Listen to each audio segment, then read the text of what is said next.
Hemos leído en Lucas,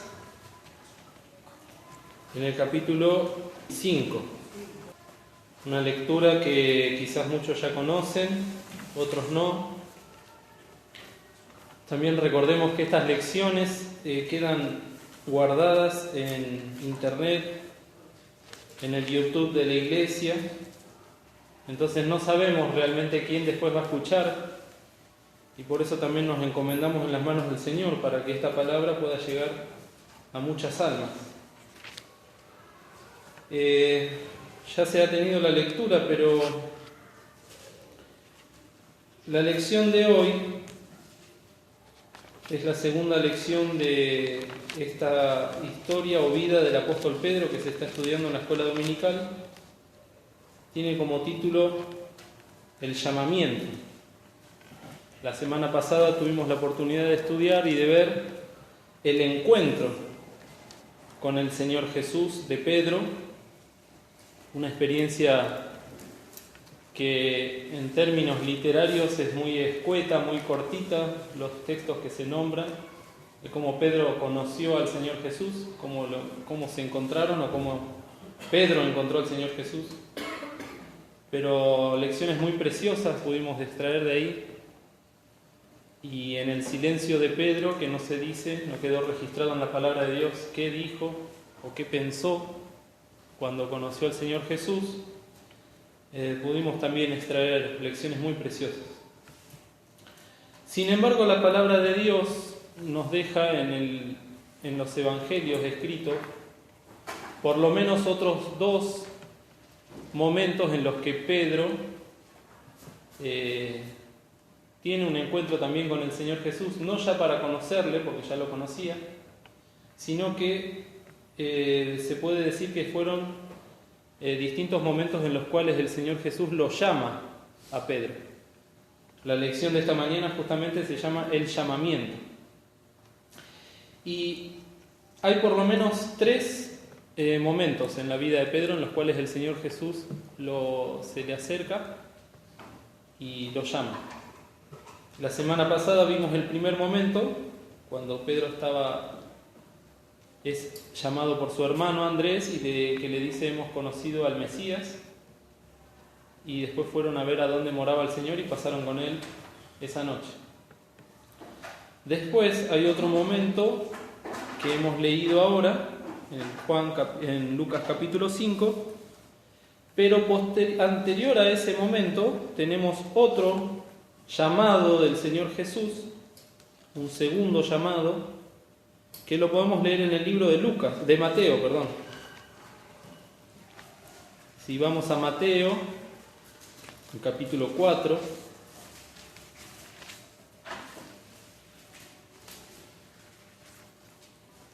comienza con la tentación del Señor Jesús por parte de Satanás en el desierto, y luego, desde el versículo 12 en adelante, dice: mas oyendo Jesús que Juan era preso, Juan el Bautista, se volvió a Galilea, y dejando a Nazaret, donde se había criado, vino y habitó en Capernaum, ciudad marítima, en los confines de Zabulón y de Neftalí, para que se cumpliese lo que fue dicho por el profeta Isaías, que dijo: la tierra de Zabulón y la tierra de Neftalí, camino de la mar, de la otra parte del Jordán, Galilea de los gentiles. El pueblo asentado en tinieblas vio gran luz, y a los sentados en región y sombra de muerte, luz les esclareció. Desde entonces comenzó Jesús a predicar y a decir: arrepentíos, que el reino de los cielos se ha acercado. Y andando Jesús junto a la mar de Galilea, vio a dos hermanos, Simón, que es llamado Pedro, y Andrés, su hermano, que echaban la red en la mar, porque eran pescadores. Y díceles: venid en pos de mí, y os haré pescadores de hombres. Ellos, dejando luego las redes, le siguieron. Vamos a leer hasta ahí por ahora. Vemos que Pedro ya lo conocía al Señor Jesús, sin embargo, cuando el Señor comienza su ministerio terrenal quiere decir literalmente acá en la tierra, no es que el Señor Jesús tuvo una vida mundana, pero Él con cuerpo palpante, como dicen después los apóstoles, que lo palparon, lo vieron, lo conocieron, tuvo un ministerio que tuvo un comienzo particular cuando el Señor se lo ordenó a los 30 años, y desde ahí empezó a andar por todas las regiones de Israel. Es interesante que no empezó en Nazaret, donde era su ciudad de crianza, sino que se fue, como vimos acá, a Galilea. Y nosotros, para que nos tengamos una idea, si bien Israel es mucho más chico que Argentina, es como si hubiese empezado su ministerio en Córdoba. Y de ahí empezó a bajar, hasta llegar a lo que sería la capital, que era Jerusalén, como si dijésemos ahora que terminó su ministerio en Buenos Aires. Pero en todo ese tiempo el Señor iba y venía, también anduvo por Jericó, anduvo por Samaria, que para ellos era considerado otro país. Pero lo interesante acá que nos relata Mateo y los otros evangelios también es que comenzó el ministerio en Galilea. Y también es llamativo, por lo menos me llamó la atención, esta descripción que hace Mateo citando a Isaías. Isaías capítulo 9 se lee casi igual o textual como lo relata Mateo. ¿Cómo era esta gente que asentaba junto a la mar? Ciudad marítima. Recordemos cuando estudiamos el libro de los Corintios, que también era una ciudad marítima, era una ciudad portuaria, y conocemos cómo son esas ciudades, ¿no? Así como hay mucha riqueza, mucho crecimiento económico, también hay mucho movimiento de gentes, y junto con las gentes hay mucho movimiento de pecado, hay prostitución en los puertos, hay idolatría, hay muchas cosas. Y por eso es que Isaías tiene que decir, acá lo leímos en Mateo 4:16, el pueblo asentado en tinieblas. Era un pueblo de pescadores, siempre mencionamos esto, pero la Biblia también menciona que era un pueblo asentado en tinieblas. Asentado quiere decir que estaban firmes, que estaban viviendo una vida tenebrosa, una vida de oscuridad. Todo esto a nivel espiritual. Y ahí es donde el Señor Jesús, por órdenes del Padre Celestial, empezó el ministerio. Y ahí es donde llegó la luz. Por eso dice, el pueblo asentado en tinieblas vio gran luz, y los sentados en región y sombra de muerte, luz les esclareció. Un hecho precioso de la vida del Señor Jesús, y también una bendición muy grande para esos hombres de Galilea.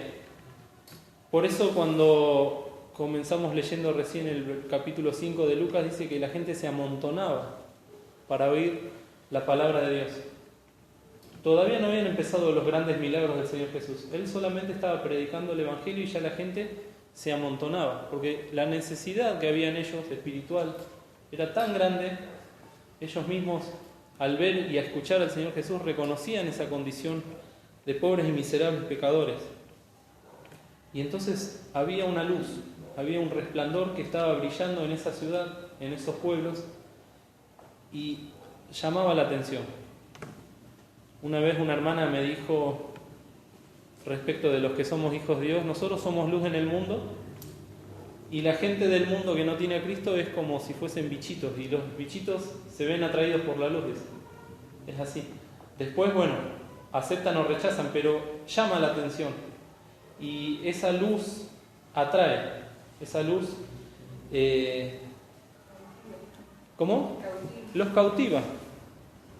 Luego cada uno toma su decisión, qué hace con respecto a la luz, ¿no? Si, como dice ahí en Juan capítulo 1, las tinieblas no la comprendieron, no lo aceptaron al Señor Jesús. Aunque la vieron, la conocieron, lo tuvieron adelante de sus ojos, muchos no lo comprendieron.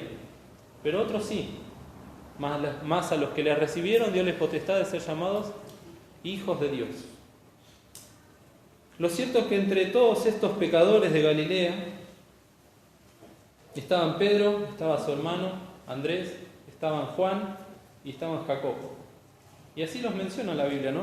Como un pueblo asentado en tinieblas. Y nos hace pensar en la obra del Señor Jesús y toda la obra de Dios, todo el plan de Dios, que es venir a buscar lo que se había perdido. Y el mismo Señor muchas veces lo dice, ¿no? Yo no he venido a llamar justos, sino pecadores a arrepentimiento. Pensaba también en Abraham cuando todavía vivía en Ur de los Caldeos, donde se menciona que eran idólatras y eran adoradores de los demonios. Eso lo menciona Moisés. Y sin embargo Dios fue y lo llamó a Abraham y lo buscó, y Abraham obedeció y tuvo fe, y conocemos el resto de la historia. En estos lugares es donde el Señor Jesús iba, en estos lugares era a donde el Señor Jesús descendía, el único hombre santo en todo el mundo y en toda la tierra, humillándose de tal manera de ir y acercarse a esta clase de gente. Y después dice ahí en Mateo 4, el versículo 17, ¿quién lo puede leer por favor? Desde entonces comenzó Jesús a predicar y a decir: arrepentíos, que el reino de los cielos se ha acercado. Como hemos dicho entonces, ¿no? El Señor no empezó haciendo milagros, sino que empezó predicando.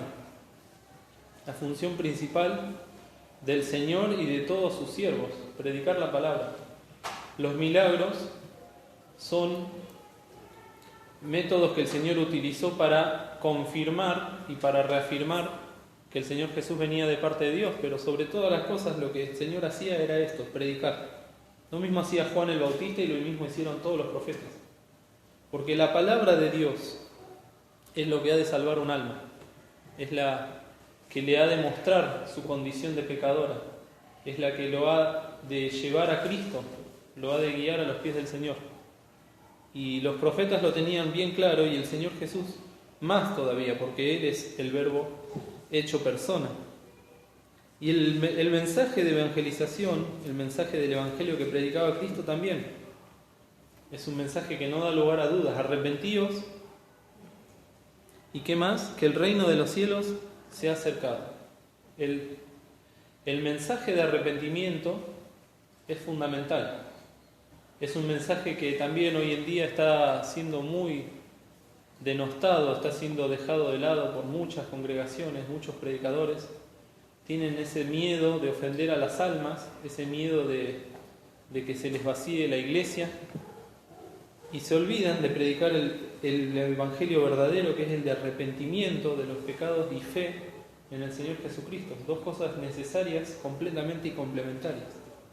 El Señor Jesús a esa gente que estaba sentada en tinieblas les predicaba el arrepentimiento de sus pecados. Luego nos menciona en este segundo encuentro que tuvo el Señor con Pedro, o Pedro con el Señor, cómo el Señor los vio. Dice en el 18: y andando Jesús junto a la mar de Galilea, vio a dos hermanos, Simón, que es llamado Pedro, y Andrés, su hermano, que, como dice, echaban la red en la mar porque eran pescadores. Y ahí se manifiesta ya el deseo del Señor, así como ellos tenían curiosidad en el primer momento de preguntarle dónde moras, porque querían saber. Acá se nos deja ver lo que el Señor quería. Es muy precioso esto también. El deseo del Señor Jesús es algo que la Biblia nos manifiesta y nos deja por escrito, que muchas veces pasamos toda nuestra vida sin saber cuál es la voluntad del Señor, o decimos ignorarla porque no nos acercamos a la palabra. Acá el deseo del Señor es muy claro. Él deseaba que vengan o que vayan en pos de Él, detrás de Él. Y os haré pescadores de hombres. Una tarea sumamente importante, que ya desde este momento el Señor estaba dejando establecido que los hombres, nosotros, las personas, somos los encargados, cuando somos convertidos y somos hechos hijos de Dios, de llevar a las otras personas, a las otras almas, al conocimiento de la verdad. El Señor no utilizó a los ángeles para predicar el Evangelio. Usó personas todo el tiempo, desde el principio, desde los primeros profetas hasta los últimos. El Señor se hizo de las almas convertidas para poder traer a más almas. Y esto es lo que le estaba diciendo a estos hombres que desde la infancia eran pescadores de peces, y ahora el Señor los estaba invitando a ser pescadores de hombres. Muy distinto también es el caso de Nimrod, que fue uno de los primeros hombres de la humanidad y uno de los primeros que se rebeló contra Dios, que dice que él era cazador de almas. Era un hombre que persuadía a las almas para rebelarse contra Dios y les tendía lazo y las cazaba. Eso nos habla en Génesis acerca de Nimrod. Pero acá habla de pescadores de almas, personas que con mucha paciencia, con mucha misericordia también tienen que acercarse a las almas, ir sembrando la palabra, y quizás muchas veces no se ve el fruto de ese trabajo, de esa pesca, pero el Señor siempre da la recompensa. Ellos conocían muy bien y sabemos, ¿no? El otro día se mencionó el oficio de la pesca, y el hecho de pescar es algo que implica mucha paciencia, y más en estas personas que se dedicaban a eso y dependía de ello la economía de su hogar, la economía de su familia. Si lo llevamos a nivel regional, todos los hombres en aquel lugar vivían de la pesca. Pero ahora el Señor les hacía esta invitación, ¿no? Venid en pos de mí, Mateo 4:19, y os haré pescadores de hombres. Acá nos dice que al escuchar este llamado, ellos entonces dejaron luego las redes, quizás luego de que terminaron de limpiarlas, de guardarlas, y le siguieron. Uno puede pensar que el relato de Lucas capítulo 5 que hemos leído al principio y este de Mateo 4 son lo mismo, pero lo cierto es que este es un segundo llamado que el Señor le hace a Pedro y a su hermano, también a Jacobo y a Juan, sigue diciendo eso más adelante, pero fue una respuesta de ellos, de estos 4 hermanos o 2 pares de hermanos, que aparentemente, o por lo que los comentadores bíblicos y el hermano que hizo el estudio nos dejan ver, fueron una respuesta del momento. Fue una respuesta que quizás no duró mucho tiempo, porque dice, dejaron las redes y le siguieron. Quizás para pasar esa noche de nuevo con el Señor, quizás para acompañarlo en alguna otra prédica. Lo cierto es que ellos obedecieron a este llamado, pero la Biblia nos lleva luego, sí, a Lucas capítulo 5, que es el relato que hemos estudiado hoy, donde se nos habla de un tercer llamado. Ya en esta oportunidad el Señor sigue junto a la mar de Galilea, y como hemos dicho también al principio, la gente se agolpaba sobre él para oír la palabra de Dios. Y literalmente se agolpaba, lo apretaban, no le dejaban espacio como para que él pueda hablar tranquilamente. Y que recuerden, todavía no habían aparecido los milagros del Señor Jesús, y la gente tan necesitada de la palabra y tan necesitada con esa sed espiritual, lo rodeaban y querían estar cerca del Señor y querían escucharlo. Entonces el Señor, en el versículo 2, dice que vio 2 barcos que estaban cerca de la orilla del lago, y los pescadores, habiendo descendido de ellos, lavaban sus redes. En esta oportunidad estamos hablando de un lugar donde había muchos barcos, porque era una ciudad marítima. El Señor Jesús le presta atención a 2 barcos. Eso me llamó también la atención. Había muchos barcos y había muchos pescadores. Quizás era la hora de la tarde cuando ya empezaban a juntar todas las redes. Pero el Señor en esta oportunidad vio a esos 2 barcos. Sabemos que el Señor Jesús es Dios y sabe todas las cosas. Pero cuando el Señor ve, también es precioso, ¿no? Hay salmos donde dice que el Señor Dios desciende a nuestra flaqueza, desciende a escucharnos, desciende a vernos. Y esto es lo que hacía el Señor Jesús también. viendo a tanta gente y teniendo compasión de ellas, como dice en otro relato, en esta oportunidad vio 2 barcos. Y sobre esos 2 barcos fue, porque sabía quiénes estaban en esos 2 barcos.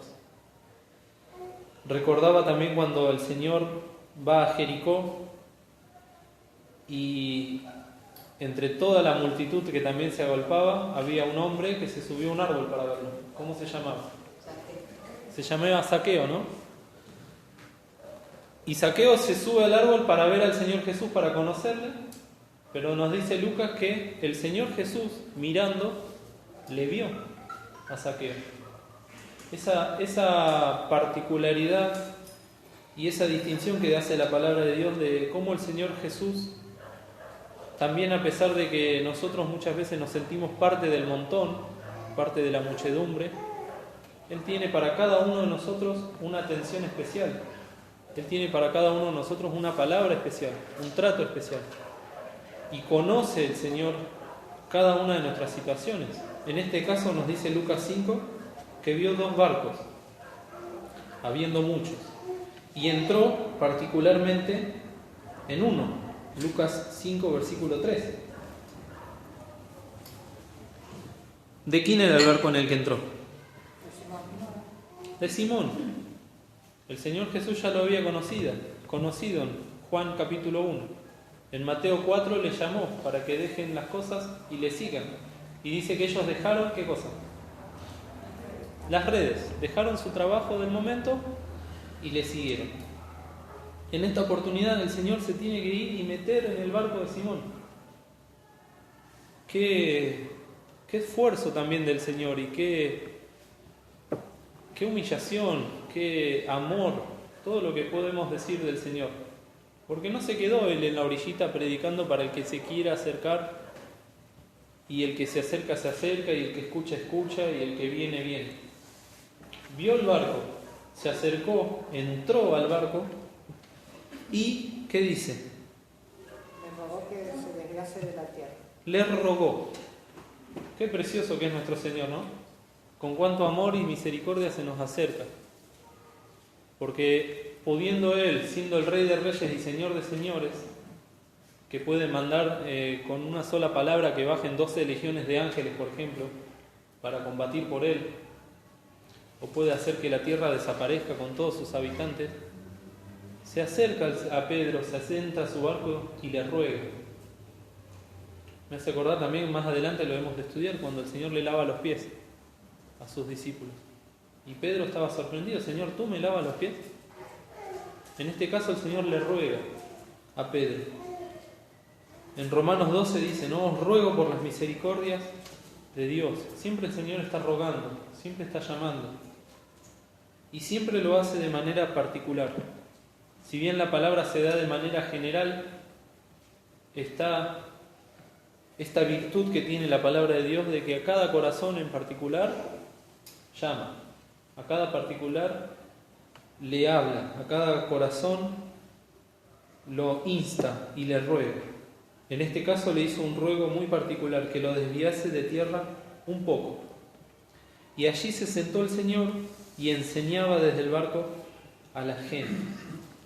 En el relato de Mateo 12 dice que desde ese barquito y lejos de la orilla, un poco lejos de la orilla, lo suficiente como para que la gente no se agolpe y que Él pueda hablar, les dio la parábola del sembrador, donde el sembrador salió a sembrar y que la simiente cayó en distintas clases de terreno. Eso está en Mateo 13, después si lo quieren leer. Comienza igual: el Señor Jesús pidió que le separen el barco un poco de la orilla y les empieza a hablar. Acá en Lucas 5 no se menciona esto de la parábola del sembrador, y en el versículo 4 dice: y como cesó de hablar, terminó de predicar el Señor, le vuelve a hablar a Simón y le dice: tira a alta mar y echad vuestras redes para pescar. Y acá aparece la contestación de Pedro. Es la primera vez que vemos que Pedro se le dirige al Señor, propiamente dicho. Y se produce, como dice ahí en el subtítulo de arriba, la pesca milagrosa, la primera pesca milagrosa, en el comienzo del ministerio del Señor Jesús. Lo interesante de esto es que el Señor le dice a Pedro que vuelva a tirar la red. Vimos que ya la habían lavado, ya la habían guardado, ya ellos daban por finalizada esa jornada. Pero cuando el Señor le dice que tiren la red, Pedro le contesta: Maestro, habiendo trabajado toda la noche, nada hemos tomado, mas en tu palabra echaré la red. Acá vemos cómo el Señor quería compensar ese hecho de humildad también de parte de Pedro y de respeto y de obediencia que tuvo hacia el Señor cuando el Señor le pidió que corra el barco. Era su instrumento de trabajo. Cada uno tiene, ¿no?, su instrumento de trabajo, y muchas veces somos muy celosos de ello. Hay gente que dice: no, yo las herramientas no las presto, o dicen: yo el auto no lo presto, porque con eso trabajo, con eso como, si se me rompe. Bueno, Pedro, cuando el Señor Jesús le pidió que corra el barco para usarlo de lugar de predicación, no cuestionó, obedeció, y ahora el Señor le dice que tire la red nuevamente. Y Pedro, con sinceridad y con mucho respeto, le dice: Maestro. Pensemos una cosa que muchas veces se nos pasa por alto. Pedro era un hombre grande. No sabemos bien cuánto tenía. Quizás tenía 50 años, quizás tenía 60 años. El Señor Jesús, a los ojos de nosotros de hoy día, tenía 30 años, era un muchacho. Era más chico que yo. Yo, por ejemplo, tengo 36 años. Y sin embargo, Pedro, viendo a ese hombre, porque en realidad era un hombre en esa época, pero mucho más joven que él, quizás la mitad de la edad de Pedro, lo trata de maestro. Vemos acá que dice maestro con mayúscula. Y este maestro, esta palabra que usa acá Pedro, no es la misma que también se usa en el Nuevo Testamento cuando dicen rabí. El rabí o rabino era el maestro de la ley. Acá la palabra que usa Pedro para decir maestro era más bien una forma de respeto, como ahora se diría, se le hablaría a un supervisor, a un jefe, a una persona que está por encima de uno, ¿no es cierto? Pasa que hoy en día, cuando se le dice a una persona mayor jefe o maestro, no siempre se usa con respeto. Pero antiguamente, cuando una persona se acercaba a alguien mayor, ¿no?, se le decía maestro o jefe, disculpe. Siempre con respeto, estoy diciendo. Y es así como Pedro se dirigió a este joven de 30 años para decirle que ya habían pescado todo el día, no habían sacado nada, pero que en su palabra iban a volver a echar la red. Y acá vemos en Pedro dos respuestas, ¿no? La primera fue cuando usó el barco al servicio del Señor, así como ese muchachito que llevó los panes y los peces. Lo poco que tenía lo dejó a los pies del Señor, al servicio del Señor, y el Señor después bendijo con la multiplicación de los peces y los panes. Acá Pedro tenía un barco, el Señor tenía una necesidad, y escuchando el ruego del Señor, obedece. Y luego, cuando el Señor le dice que tire la red, Pedro también obedece. En tu palabra echaré la red. Vemos entonces cómo esta fe que se puede ver en estas palabras de Pedro, una fe muy sencilla, una fe que estaba lejos todavía de mover montañas, como decían, ¿no? Si tuviese fe como un grano de mostaza, moveréis montañas, decía el Señor. Pero había algo en Pedro, que el Señor Jesús obviamente ya lo sabía, pero quizás Pedro no. En tu palabra. Cuando nosotros escuchamos la palabra de Dios, ¿qué nos produce? Cuando nosotros escuchamos a los que se paran acá adelante a predicar la palabra de Dios, ¿qué pensamos? ¿Esa palabra que me está diciendo es palabra de Dios? ¿Esa palabra que me están diciendo es palabra de hombre? ¿Tengo que hacerle caso? ¿Tengo que respetarla? ¿Tengo que obedecerla? ¿O la voy a ignorar? venimos de un mundo donde las palabras sobran, ¿no? Todo el día palabras, palabras, palabras, palabras de todos lados, que muchas veces nos agobian, muchas veces nos causan pesadumbre, dolor, tristeza. Pero acá Pedro escuchó la palabra del Señor, que no es nada más ni nada menos que la palabra de Dios. Y obedeció, porque lo recibió de parte de aquel que él consideraba un maestro. Vemos entonces cómo se produce este milagro. Los versículos siguientes, no vamos ahora a reparar en esto, pero sí que cuando Pedro, en el versículo 8 de Lucas 5, ve el poder del Señor Jesús que iba más allá del poder de sus palabras, dice que se derriba de rodillas a Jesús diciendo: apártate de mí, Señor, que soy hombre pecador, porque temor le había rodeado y a todos los que estaban con él de la presa de los peces que habían tomado, y asimismo a Jacobo y a Juan, hijos de Zebedeo, que eran compañeros de Simón. Y Jesús dijo a Simón: no temas, desde ahora pescarás hombres. Nuevamente le vuelve a decir lo mismo. Y como llegaron a tierra los barcos, dejándolo todo, le siguieron. En esta oportunidad nos dice que no solamente dejaron las redes, como en el segundo llamado, sino que en este tercer llamado dejaron, ¿qué dice ahí? Dejaron todo. Nos habla de una renunciación total hacia las cosas que ellos tenían, después las vamos a ir viendo, pero muy precioso como el Señor en 3 oportunidades lo llama a Pedro. Y hoy hablaba con Fernando de un texto que dice, ¿no? Vamos a leerlo en Job, antes de los Salmos, está Job, el capítulo 33.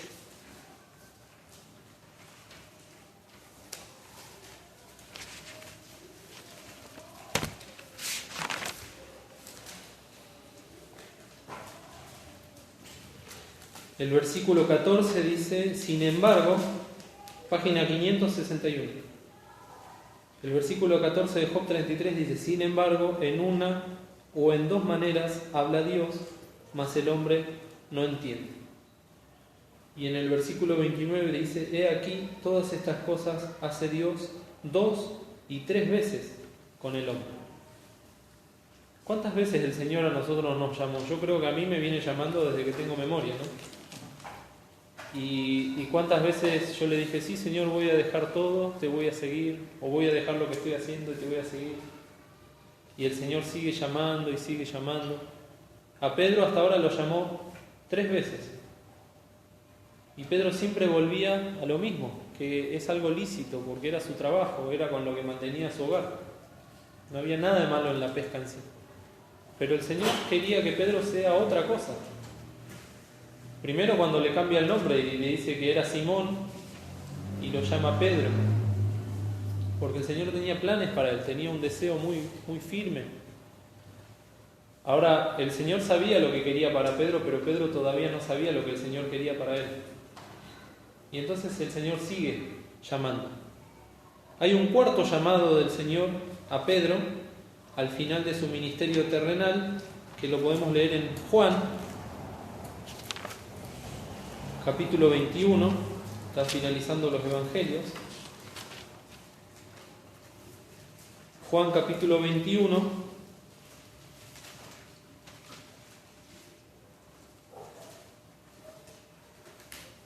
Esto seguramente se ha de estudiar más adelante, pero para que encontremos ahora todas las veces que el Señor lo llama a Pedro. En el versículo 19, en el 18 le dice a Pedro: de cierto te digo, cuando eras mozo te ceñías e ibas donde querías, mas cuando ya fueres viejo, extenderás tu mano y te ceñirá otro y te llevará donde no quieras. Y esto dijo, dando a entender con qué muerte había de glorificar a Dios. Y dicho esto, dícele a Pedro: sígueme. Y Pedro, volviéndose, ve a aquel discípulo al cual amaba Jesús, que era Juan, que seguía el que también se había recostado en su pecho en la cena y le había dicho: Señor, ¿quién es el que te ha de entregar? Así que Pedro vio a este, dice a Jesús: Señor, ¿y este qué? Dícele Jesús: si quiero que él quede hasta que yo venga, ¿qué a ti? ¿Y cómo le dice el Señor? Sígueme tú. Ya Pedro había tenido 3 años y medio de estar con el Señor. Y todavía había muchísimas cosas que el Señor tenía que ir corrigiendo en este hombre de Dios. Pero lo último que le dice el Señor, prácticamente terminando su ministerio, es: sígueme tú. Que deje de mirar hacia los costados, que deje de mirar a sus consiervos. Juan era un consiervo del Señor, había vivido casi todas las experiencias que Pedro. Pero Juan tenía su particular llamamiento de parte del Señor y Pedro tenía el de él. Y eso también a nosotros nos tiene que servir de lección, porque muchas veces es que vemos o prestamos atención más a lo que está pasando con los demás que con nuestra propia vida. Y el Señor dice: ¿qué a ti? Sígueme tú. Entonces, para que pensemos también, cada uno de nosotros, ¿cuántas veces el Señor nos ha llamado? 1 vez, 2 veces, 3 veces, 4 veces, como a Pedro, 50 veces, 1 vez por semana, 2 veces por semana. El Señor nos trae a la casa, nos da la palabra, nos llama. El primer llamado que siempre hace el Señor, ¿para qué es? Para salvación. Y luego, cuando ya somos hijos de Dios, el Señor sigue llamando y sigue buscando discípulos, sigue buscando almas, hijos de Dios, que vayan en pos de Él. Entonces vemos estos 4 llamados con sus particularidades y en todos podemos ver las distintas reacciones de Pedro, ¿no? En la primera, en silencio, escuchando. Quizás recibe de su hermano esa palabra que le dijo: hemos hallado al Mesías. Y Pedro, como algunos que también habían escuchado la palabra de Dios, dijo: oiremos más acerca de esto. O los griegos que decían: querríamos ver a Jesús, porque querían escuchar acerca de este que tenía la fama. Y Pedro dijo: bueno, hemos hallado al Mesías, vamos a escucharlo. Luego, cuando la segunda vez que el Señor lo llama, deja las redes por un tiempo, pero no se desprende de ese trabajo. Recién ahora, en la tercera vez que el Señor le muestra su poder y su virtud con el milagro de la pesca, Pedro deja todo y nos dice la palabra de Dios que aún deja a su familia y a sus posesiones. Por eso cuando dice dejó todo, es literalmente dejó todo. Vemos ahí en Lucas capítulo 18,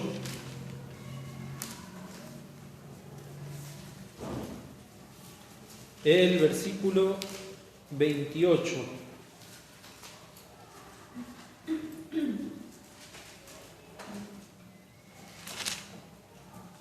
Sí. Entonces Pedro dijo: he aquí nosotros, él hablaba siempre como representante de los otros 12 discípulos, de los 11 discípulos, siempre Pedro era el vocero, parecía, ¿no? Hoy en día diríamos que era el delegado. Entonces Pedro dijo: he aquí nosotros hemos dejado las posesiones nuestras y te hemos seguido. Y él les dijo, el Señor les dice: de cierto os digo que nadie hay que haya dejado casa, padres, hermanos, mujer, hijos, por el reino de Dios, que no haya de recibir mucho más en este tiempo y en el siglo venidero y en la vida eterna. Pedro, cuando entendió que el Señor Jesús era no solo un maestro, sino que realmente era ese Cordero de Dios que quita el pecado del mundo, porque lo escucharon a Juan decirlo, ahí es cuando Pedro realmente se derriba ante los pies del Señor. Y cuando uno se derriba delante del Señor es porque ya realmente entiende que no le queda nada de sí. Cae a los pies, se humilla. ¿Humillarse de qué viene? De caer a tierra. El humus que usamos para las plantas es eso, no es la tierra. Y humillarse es ir al suelo, al humus. Y es lo que vivió Pedro y es lo que vivieron tantos hombres de Dios.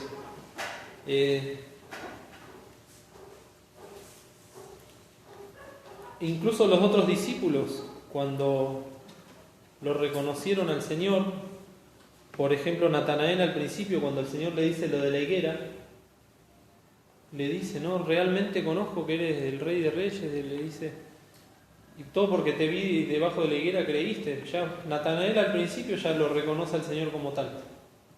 Después Felipe tuvo que esperar a meter la mano en el costado del Señor y ver Tomás, el incrédulo.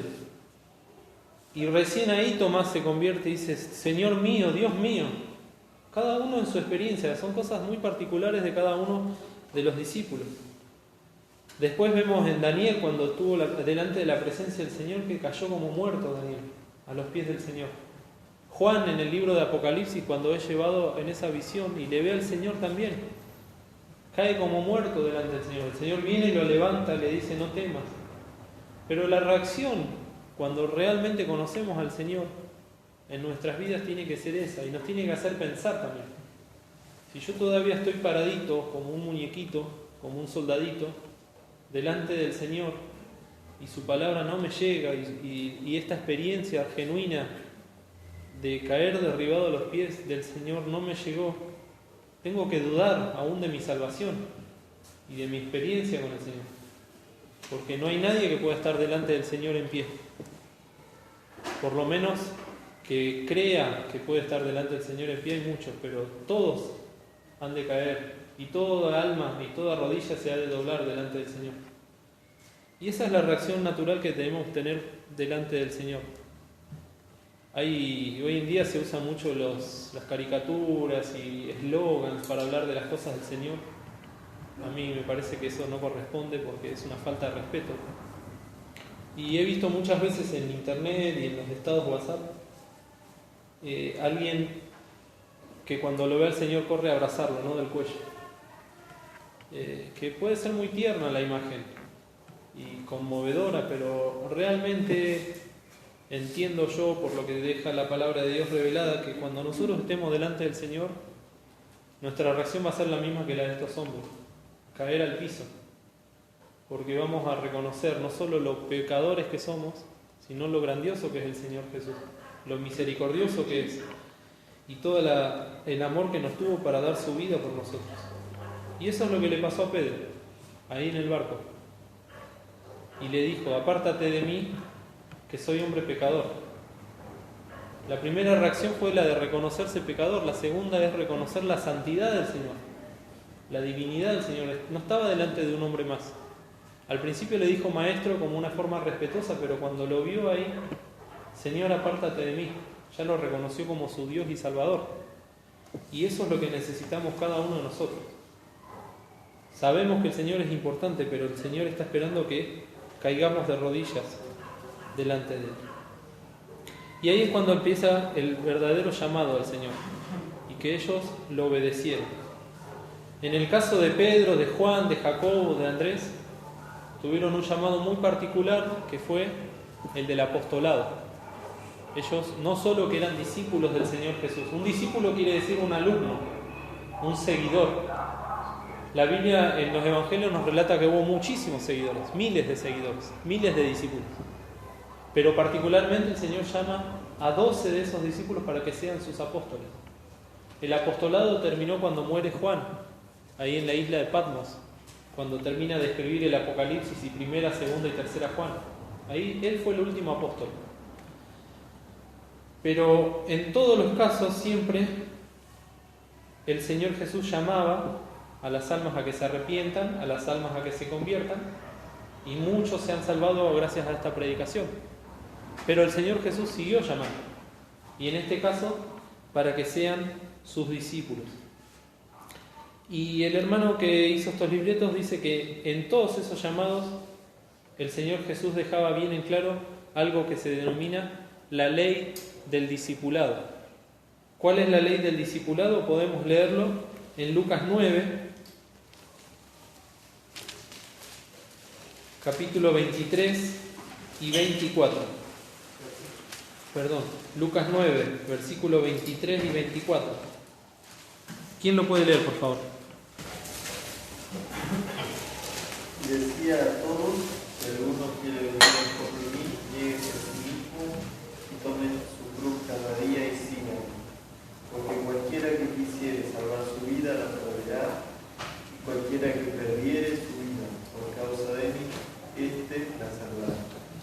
Porque ¿qué aprovecha el hombre si gane todo el mundo y se pierda él a sí mismo o corra peligro de sí? Acá vemos cómo el Señor lo dice en estas palabras que son muy conocidas por nosotros, pero tan fuertes, que es negarse a sí mismo. Pablo decía: no ya yo, mas vive Cristo en mí. Con Cristo estoy juntamente crucificado. Ese negarse a sí mismo es fundamental. Es el primer paso que tenemos que dar si ya somos salvos y escuchamos el llamado del Señor Jesús. Porque seguramente que el Señor Jesús nos está llamando. Ahora bien, escuchar el llamado del Señor Jesús y recibirlo no significa que le obedezcamos o que le sigamos. El mismo Señor Jesús decía: muchos son llamados y pocos escogidos. Pero la realidad es que el Señor llama y todo el tiempo nos está llamando. A cada uno, según la edad que tengamos, según la experiencia espiritual que tengamos, nos va llamando. Y Él desea, como hemos visto, el deseo del Señor es que le sigamos. Venid en pos de mí. Porque nos quiere usar, porque nos necesita usar. Eso también es algo muy precioso, que nos tiene que llamar la atención. El Señor nos necesita. Y uno puede decir: bueno, pero yo soy una porquería, soy un pecador, soy una basura. Está bien, es bueno que lo reconozcas. Pedro lo reconoció. Pero el error que cometió Pedro fue decirle al Señor que se aparte, en vez de decirle: Señor, límpiame, Señor, tómame, Señor, úsame. Después lo entendió, dejó todo y le siguió. Es lo que el Señor desea de cada uno de nosotros. Dejar las cosas materiales quizás es, como hemos dicho la otra vez respecto de las ofrendas, ¿no? Es la parte fácil. Yo me desprendo de las cosas materiales y con eso creo que ya estoy. Pero cuando el Señor nos llama a que seamos sus discípulos, está pidiendo un poco más. Está diciendo que dejemos nuestra forma de pensar, nuestro carácter, nuestra voluntad, lo que a nosotros nos parece correcto y que quizás no coincide con lo que el Señor desea de nuestras vidas. Acá estos discípulos tuvieron que dejar incluso a las mujeres, a las esposas, a los hijos, a sus trabajos. Y lo hicieron genuinamente, lo hicieron de amor y el Señor después los compensó. Y hasta el día de hoy y en el futuro y en la eternidad, estos 12 apóstoles van a tener funciones muy importantes aún en el milenio. Y son las columnas de la Nueva Jerusalén. Pero en ese momento, cuando el Señor los llamó a dejar las cosas, ellos lo hicieron. Y durante toda su vida tuvieron que seguir renunciando, tuvieron que seguir dejando, tuvieron que seguir negándose a sí mismo y tomando su cruz cada día. Algo que también pasa en muchos en esta época entre los hijos de Dios es que le ponemos límites al Señor. Señor, yo te sigo, pero hasta acá porque mi familia es más importante. Mis hijos son más importantes, mi esposo es más importante. Y empezamos a poner las prioridades, ¿no? Cuando debería ser todo lo contrario, nuestra prioridad debería ser el Señor y todo lo demás aparte. Hay un dicho que dice, ¿no? Todo lo demás, en la facultad nos enseñaban, todo lo demás no importa. Y eso, que nosotros ahora lo podemos decir, llegar a vivirlo nos puede durar, alcanzar, llegar a costar toda la vida entender. Pero lo cierto es que el Señor espera, lo cierto es que el Señor nos tiene mucha paciencia para que podamos cumplir con eso e incluso aborrecer a padre, madre, mujer, hijos, hermanos y aún la vida. Eso lo dice ahí en Lucas 14. Como enseñanzas, queridos, tenemos que el Señor no se queda en deuda nunca con nadie. En el caso de ellos, estuvo la pesca milagrosa esa. ¿Y para qué pescaban ellos? Para comer, ¿no? ¿Pero para qué más? Para vender. Entonces ellos cada vez que pescaban vendían y tenían dinero. Yo me imagino que con esos 2 barcos llenos de pescados habrán tenido sustento económico para meses o quizás años, no sabemos bien. Pero el Señor le pidió que le haga caso, Pedro le hizo caso, bueno, ahora viene lo demás. Todas las demás cosas serán dadas por añadidura. La añadidura de ellos se vio también reflejada a nivel monetario. Y yo pensaba, el Señor no se queda en deuda con nadie porque en realidad nosotros estamos en deuda con el Señor. Y por último, los invito a leer en 1 Timoteo capítulo 2, para que nos quede este texto. 1 Timoteo capítulo 2, el versículo 3, dice: porque esto es bueno y agradable delante de Dios nuestro Salvador, el cual quiere que todos los hombres sean salvos, que nadie se quede sin la salvación, y que vengan al conocimiento de la verdad. Porque hay un Dios, asimismo un mediador entre Dios y los hombres, Jesucristo hombre, el cual se dio a sí mismo en precio del rescate por todos para testimonio en sus tiempos. El Señor quiere que todos sean salvos, ese es el primer llamamiento. Ahora quiere que todos seamos hallados fieles. Que el Señor nos bendiga.